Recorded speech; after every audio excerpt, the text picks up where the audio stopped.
کے دروازے پہ آ گیا ہے۔ تو اس لیے قیامت سے قبل توبہ کا دروازہ کھلا ہوا ہے، لیکن 40 سال قبل توبہ کا دروازہ بند ہوگا، سورج مغرب سے طلوع ہوگا۔ پھر کوئی توبہ کرنا چاہے گا بھی، بلکہ ہر کوئی توبہ کرنا چاہے گا، لیکن پھر توبہ جو ہے وہ قبول نہیں ہوگی۔ اسی طرح اور بہت سارے واقعات قیامت سے قبل جو ہیں وہ ظاہر ہوں گے، جن کی نشاندہی حضور نبی رحمت صلی اللہ علیہ وسلم نے فرمائی ہے۔ حضرت حذیفہ بن اسید انصاری رضی اللہ تعالی عنہ فرماتے ہیں کہ حضور تشریف لائے اور ہم کسی امر میں بات کر رہے تھے، تو حضور علیہ السلام نے ارشاد فرمایا کہ تم کس چیز کا تذکرہ کر رہے ہو؟ تو ہم نے عرض کی حضور ہم قیامت کے بارے میں ذکر کر رہے ہیں۔ تو حضور علیہ السلام نے ارشاد فرمایا کہ قیامت اتنی دیر تک قائم نہیں ہوگی جب تک یہ نشانیاں پوری نہ ہو لیں۔ ان میں سے ایک حضور نے دھوئیں کا ذکر فرمایا، دوسرا دجال کا تذکرہ کیا، تیسرا دابت الارض یعنی یاجوج اور ماجوج کا تذکرہ کیا کہ وہ نکلیں گے، اس طرح سورج کا مغرب سے نکلنا اس کا ذکر کیا، حضرت عیسیٰ علیہ السلام کے نزول کا ذکر کیا۔ اسی طرح حضور علیہ السلام نے زمین کا 3 جگہوں سے بیٹھ جانے کا ذکر کیا، ایک مشرق میں، ایک مغرب میں اور ایک جزیرہ عرب میں، زمین دھنس جائے گی نیچے، اس کا ذکر کیا۔ اور یمن کی جانب سے ایک آگ نکلے گی جو لوگوں کو دھکیل کر کے شام کے میدان میں لے آئے گی، اس کا تذکرہ کیا۔ فرمایا جب تک یہ نشانیاں پوری نہیں ہو جاتی اتنی دیر تک قیامت قائم نہیں ہوگی۔ تو یہ قیامت کے آنے سے قبل جو ہیں وہ نشانیاں ہیں جو ظاہر ہوں گی۔ اس کے علاوہ قیامت آنے سے کچھ اس سے بھی پہلے نشانیوں کا ظہور ہوگا، جس کا ذکر حضور نبی رحمت صلی اللہ علیہ وسلم نے ارشاد فرمایا۔ حدیث جبریل اس پہ بہت معروف ہے، جس کو حضرت عمر بن خطاب رضی اللہ تعالیٰ عنہ روایت کرتے ہیں۔ آقا کریم علیہ السلام کی خدمت میں کہتے ہیں ہم حاضر تھے کہ ایک شخص آیا کہ جس کے سیاہ کالے بال تھے اور سفید رنگ کا اس نے لباس پہنا ہوا تھا، اہل مدینہ سے وہ تھا نہیں، اور اس کے چہرے پر، لباس پر، بشرے پر آثار سفر بھی ظاہر نہیں تھے۔ اگر مقامی ہوتا تو ہم جانتے ہوتے، اور اگر باہر سے آیا ہوتا تو اس کے چہرے پر، لباس پر جو ہے وہ سفر کے آثار ہوتے۔ اس زمانے میں اس طرح کے سفر تو نہیں تھے آسانی اور سہولت والے، تو جو بھی سفر کر کے دور سے آتا تو اس کا چہرہ بتاتا یہ مسافر ہے۔ تو کہا مسافر لگتا نہیں تھا اور اہل مدینہ سے تھا نہیں۔ ہم پریشان تھے کہ یہ کون ہے، لیکن وہ آیا اور حضور علیہ السلام کی خدمت میں اپنے زانو بچھا کر کے بیٹھ گیا۔ فَأَسْنَدَ رُكْبَتَيْهِ إِلَىٰ رُكْبَتَيْهِ، اپنے دونوں گھٹنے اس نے حضور علیہ السلام کے گھٹنوں سے جوڑے اور حضور کی خدمت میں یوں ادب سے بیٹھ گیا۔ پھر اس نے حضور علیہ السلام سے اسلام کے بارے میں پوچھا، حضور علیہ السلام نے جواب دیا۔ پھر اس نے کہا بالکل آپ نے سچ فرمایا ہے۔ ہم حیران ہوئے، خود ہی سوال کرتا ہے اور خود ہی تصدیق کرتا ہے۔ پھر اس نے حضور سے ایمان کے بارے میں پوچھا، حضور نے کچھ ارشاد فرمایا ایمان یہ ہے، تو اس نے کہا بالکل صدقتا، آپ نے سچ کہا ہے۔ تو ہم پھر حیران ہوئے کہ خود ہی یہ سوال پوچھ رہا ہے اور خود ہی اس کی تائید کر رہا ہے۔ پھر اس نے احسان کے بارے میں پوچھا، تو حضور علیہ السلام نے اس کو جواب دیا کہ احسان یہ ہے کہ اللہ کی عبادت اس طرح کرے کہ تو اسے دیکھ رہا ہے، اور اگر یہ کیفیت نہیں ہے تو کم از کم یہ کیفیت پیدا کر لے کہ وہ تجھے دیکھ رہا ہے۔ اس نے کہا آپ نے سچ کہا۔ پھر اس کے بعد اس نے کہا مجھے اب قیامت کے بارے میں بتائیں۔ حضور علیہ السلام نے فرمایا جو ہے وہ مسئول سائل سے عالم نہیں ہے۔ تو اس نے کہا اچھا پھر مجھے قیامت کی کچھ نشانیاں بیان فرما دیں۔ تو حضور علیہ السلام نے اس شخص کو جو نشانیاں بیان فرمائیں وہ یہ تھی کہ لونڈی اپنی مالکہ کو جنم دے گی، بکریاں چرانے والے، اونٹ چرانے والے، ننگے پاؤں والے اور ننگے بدن والے تم دیکھو گے کہ عمارتیں بنانے میں ایک دوسرے سے آگے بڑھنے کی کوشش کریں گے۔ بہرحال تھوڑی دیر تک وہ حضور کی خدمت میں بیٹھا رہا۔ اس کے بعد جب چلا گیا تو تھوڑی دیر گزری تو حضور نے فرمایا عمر جانتے ہو یہ شخص کون تھا؟ عرض کی اللہ و رسولہ عالم، اللہ اور اس کا رسول جانتا ہے۔ فرمایا یہ جبریل امین تھا جو تمہیں تمہارا دین سکھانے کے لیے آیا تھا۔ تو حضرت جبریل امین نے آ کر کے حضور سے جو 4 سوالات کیے ان میں سے ایک سوال یہ تھا قیامت کب آئے گی اور قیامت کی نشانیاں کیا ہیں؟ تو حضور نے یہ نشانیاں بیان فرمائیں کہ لونڈی اپنی مالکہ کو جنم دے گی اور یہ نشانی اب ہمارے سامنے ہے کہ آج اولادیں اپنے جو ہے وہ ماں باپ کی آقا بنی ہوئی ہیں، بیٹی آج ماں کی حکمران بنی ہوئی ہے۔ یہ دور جس کی نشاندہی کی وہ بالکل آج ہمارے سامنے ہے۔ حضرت ابو ہریرہ رضی اللہ تعالیٰ عنہ سے ایک روایت ہے جس کو نبی رحمت صلی اللہ علیہ وآلہ وسلم سے وہ بیان کرتے ہیں، بینما النبی صلی اللہ علیہ وسلم یحدث اذ جاء اعرابی فقال متی الساعہ۔ حضرت ابو ہریرہ فرماتے ہیں کہ ہم حضور کی خدمت میں بیٹھے ہوئے تھے، ایک شخص حاضر ہوا، اس نے حضور سے کہا کہ حضور قیامت کب آئے گی؟ یہ سوال کیا، متی الساعہ، قیامت کب آئے گی؟ آقا کریم علیہ السلام نے اس کو جواب دیا، اذا ضیعت الامانہ فانتظر الساعہ، جب امانت کو ضائع کر دیا گیا تو سمجھ لے قیامت آ گئی۔ جب امانت کو ضائع کر دیا جائے گا تو سمجھ لے قیامت آ گئی ہے۔ قالا کیف اضاعتها، عرض کی حضور امانت کو ضائع کرنا کیا مفہوم رکھتا ہے، اس کا مطلب کیا ہے؟ تشریح پوچھی حضور سے، تو حضور علیہ السلام نے جو جواب دیا وہ سماعت کیجئے۔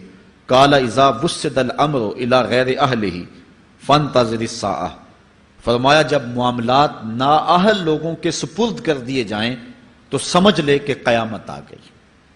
جب مسندوں کے اوپر مسندوں کے حقدار نہیں ہوں گے، جب زاغوں کے تصرف میں عقابوں کا نشیمن آ جائے گا، جب تخت و تاج کے مالک غدار، بے دین اور نااہل لوگ ہوں گے، جب تخت و تاج کی حکمرانی اور مسلح و امامت کے مسند کے اوپر بیٹھنے والے بھی نااہل ہوں گے، تو پھر سمجھ لینا کہ قیامت جو ہے وہ ظاہر ہو رہی ہے، اور قیامت کا پھر انتظار کرنا۔ آج جس زمانے سے ہم گزر رہے ہیں، ہم ذرا نظر اٹھا کر کے دیکھیں تو جس بھی منصب پر ہم کسی شخص کو دیکھتے ہیں، الا ماشاءاللہ کثیر تعداد یہی ہے کہ نااہل لوگ جو ہیں وہ عالی مرتبت مناصب کے اوپر بیٹھے ہوئے ہیں، جو کہ ان کے حقوق کو اور ان کے انتظام کو بھی نہیں جانتے ہیں، جو اس مسند کے تقاضوں سے بھی آگاہ نہیں ہیں، وہ بھی اس مسند کے اوپر بیٹھے ہوئے ہیں۔ ایک زمانہ تھا، یہ ہمارے بچپن کی کہانی ہے، کہ ایک مرتبہ اسمبلی میں بحث ہوئی آبپاشی کے بارے میں، کہ فصلوں تک معقول پانی نہیں پہنچتا اور جو ہے وہ فصل اچھے طریقے سے جو ہے وہ نہیں اگ پا رہی، اور ہمارا ملک زرعی ملک ہے، تو اس کے بارے میں سوچا جائے۔ تو بہرحال اس پہ جب بحث شروع ہوئی تو ایک رکن اسمبلی اٹھا، اس نے کہا کہ پہلی بات تو یہ ہے کہ فصلوں تک پانی پہنچتا ہی نہیں ہے، اور دوسری بات یہ ہے جو پہنچتا بھی ہے وہ بھی راستے میں جو بجلی والے ہیں وہ بجلی نکال لیتے ہیں، اب وہ بجلی نکل چکی ہوتی ہے پانی سے، اب وہ خالی پانی جو ہے وہ فصلوں کو کیا کرے گا؟ تو جب نااہل لوگ ایسی مسندوں کے اوپر اور ایسے مناصب کے اوپر بیٹھے ہوئے ہوں گے اور ہم لوگ ان کو منتخب کرتے ہیں، تو پھر آپ قیامت کا انتظار کیجئے، پھر قیامت آنے میں کوئی دیر نہیں ہے۔ تو حضور علیہ السلام نے 2 لفظوں کے اندر قیامت کے بارے میں یہ بات ارشاد فرما لی۔ یہ میں نے آپ کو اپنے بچپن کی کہانی سنائی ہے، لیکن اس دور کی کوئی ایک کہانی ہو تو میں آپ کے سامنے رکھوں۔ اس دور میں تو جو عالی مرتبت مناصب کے اوپر بیٹھے ہوئے انہیں سورہ فاتحہ تک نہیں آتی، سورہ اخلاص تک نہیں آتی ہے، تو اب بتاؤ کہ یہ قیامت کے قرب کی علامت ہے کہ نہیں ہے؟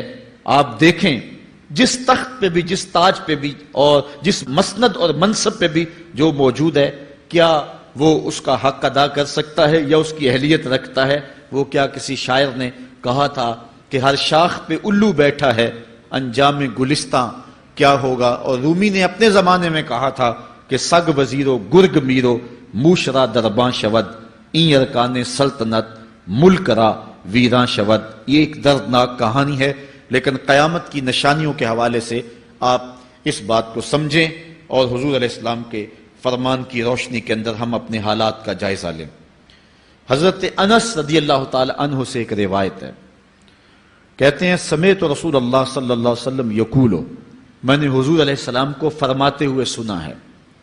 یہ حضرت انس رضی اللہ تعالیٰ عنہ وہ صحابی ہیں جنہوں نے 10 سال تک حضور کی نوکری کی ہے، اور کہتے ہیں 10 سال میں ایک بار بھی ایسا نہیں ہوا کہ حضور نے مجھے اف بھی کہا ہو۔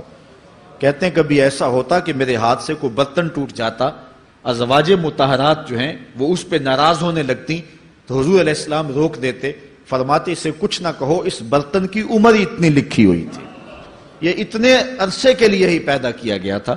تو آقا کریم علیہ السلام نے جو ہے وہ ازواج مطہرات کو بھی روکا کہ وہ مجھے جھڑکے نہ۔ خدمت رسول اللہ صلی اللہ علیہ وآلہ وسلم 10 سنین، میں نے پورے 10 سال حضور کی نوکری کی ہے۔ بلکہ جب آپ کہیں گے کہ حضور کے خادم کا نام کیا ہے، سارے صحابی حضور کے خادم ہیں، لیکن نام حضرت انس رضی اللہ تعالی عنہ کا آئے گا، یہ حضور علیہ السلام کے خادم خاص ہیں، اور حضور سے بہت ساری باتیں انہوں نے سنی ہیں۔ تو ان باتوں میں سے ایک بات کہتے ہیں، سمیت رسول اللہ صلی اللہ علیہ وسلم یقولو، میں نے رسول کریم صلی اللہ علیہ وسلم کو کہتے ہوئے سنا، ان من اشراط الساعۃ ان یرفع العلم، قیامت کی نشانیوں میں سے ایک نشانی یہ ہے کہ علم اٹھا لیا جائے گا، جہالت پھیل جائے گی، علم اٹھا لیا جائے گا۔ آج لفظ زیادہ ہو گئے ہیں، انفارمیشن زیادہ ہو گئی ہے، لیکن جس کو علم کہا جاتا ہے، جو مومن کے سینے کا جمال اور نور ہے، آج وہ اٹھا لیا گیا ہے۔ آج لوگ کہتے ہیں جی جتنا علم آج ہے اتنا علم پہلے تو نہیں تھا۔ آج کوئی غزالی دکھاؤ، کوئی رازی دکھاؤ، کوئی رومی دکھاؤ، کوئی احمد بن حنبل جیسا شخص دکھاؤ، کوئی محمد بن حسن شیبانی جیسا شخص دکھاؤ، کوئی امام ابو حنیفہ کے نالین کی خاک جیسا شخص بھی دکھاؤ، تو یہ ایک غلط بات ہے کہ جی پہلے زمانے میں اتنا علم نہیں ہوتا تھا، اب علم بہت زیادہ ہو گیا، جی علم بہت زیادہ پھیل گیا۔ علم نہیں پھیلا ہے، یہ چند معلومات ہیں، انفارمیشن کا دور ہے، اور خبریں ہیں۔ جو علم ہے، جو کہ مومن کے سینے کا جمال ہے اور باطن کا نور ہے، جو زندگی کی راہوں کو اجالتا ہے اور زمانے کو مالک کی دہلیز کے قریب کرتا ہے اور انسان کو انسانیت سکھاتا ہے، وہ علم جو ہے وہ اٹھتا چلا جا رہا ہے۔ اور حضور سے پوچھا گیا کہ حضور علم سینوں سے اچک لیا جائے گا، سینوں سے کھینچ لیا جائے گا؟ فرمایا نہیں، علماء اٹھا لیے جائیں گے۔ جب علماء فوت ہو جائیں گے تو ان کی جگہ اس درجے کے لوگ نہیں آئیں گے، پھر زوال پذیر سلسلے ہوتے چلے جائیں گے، علم اٹھا لیا جائے گا۔ جب سینے علم سے خالی ہو جائیں گے تو پھر قیامت آ جائے گی۔ اس لیے حضور علیہ السلام کا فرمان ہے، کائنات کی ہر شے علماء کی زندگی کی دعائیں مانگتی ہے، حتی الحیتان فی البحر، یہاں تک کہ سمندروں اور دریاؤں کے اندر مچھلیاں بھی علماء کی زندگی کی دعائیں مانگتی ہیں۔